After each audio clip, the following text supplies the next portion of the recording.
thousands of kilometers away from the war in Ukraine.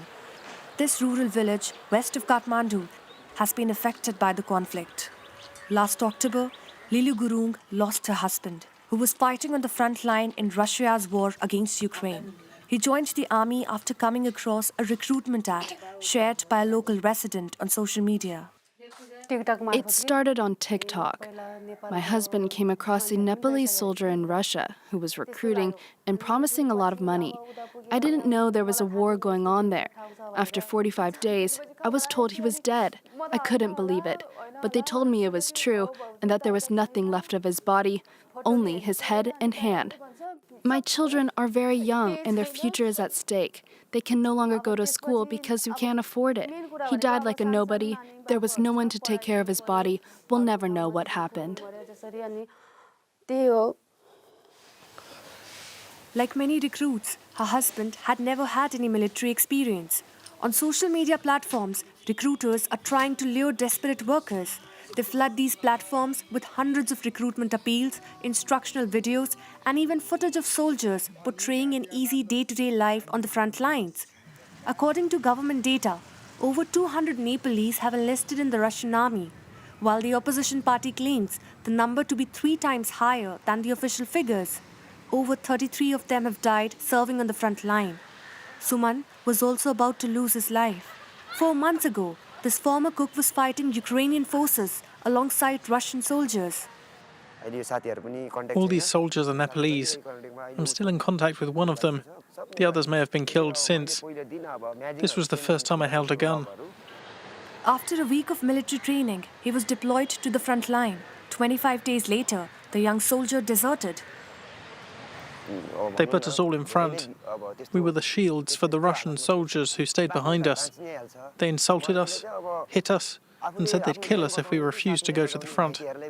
One day, I heard them say that they were sending the Nepalese to die first, and that's when I decided to run away. If I'd stayed another week, I'd probably have died. Suman did not receive any compensation as promised upon enlisting with the Russian army. The Russian government's lucrative offer of granting citizenship or a salary of 2,000 euros has resulted in a surge in visa applications, which has increased 9-fold since the outbreak of war. In Kathmandu, the Ministry of Foreign Affairs asserts that no such agreement has been signed with Russia. Nepal has even appealed to the United Nations to halt Russian aggression in Ukraine. After long negotiations, we have managed to bring back 50 Nepalese citizens safely. There is no official agreement for foreign nations to recruit our citizens. Those who joined the Russian army did so illegally, and the government was not informed. We have asked the Russian government to stop their recruitment and to send back all those who are at the front. The authorities have struggled to control the departures. In Nepal, illegal recruitment has become commonplace. Every day, 2,000 Nepalese leave the country to seek employment abroad. This long-standing trend, spanning generations, thrives on clandestine networks. Kabiraj, a member of the Ministry of Labor's Foreign Employment Department, tries to protect the rights of migrant workers from fake recruiters. यसैको विरुद्धमा हाल्न खोजेको कुद्दै जाँदा के पैसा लिइसक्यो पैसा 50,000 लिएको छ त्यसको कागज छ कहिले आउँछ कागजहरु एजेन्ट कहाँ छ अहिले एजेन्ट यही छ फोन लाग्छ अनि के भन्छ उले only the money has been taken by the agent and he may have been cheated. That's why he wants to file the case to us. Yeah, it happens often. These are the cases we deal with daily. Last June, numerous Nepalese soldiers from the esteemed Gorkha regiment illegally enlisted in the Russian group Wagner. These fighters are only permitted to serve in the British and Indian armies, where they make up a force of over 35,000. Renowned for their bravery and dedication, Gorkha warriors have historically been exploited to serve foreign nations.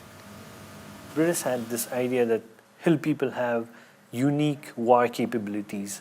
They have been part of the major wars, like the First World War, the Second World War. They have died in scores since then.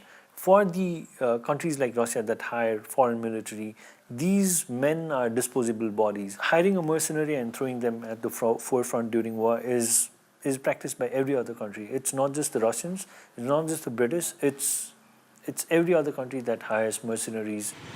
After months of diplomatic negotiations, Russia finally agreed in February to compensate the families of the deceased Nepalese soldiers. Currently, Nepal has suspended permits for its citizens to work in Russia and Ukraine.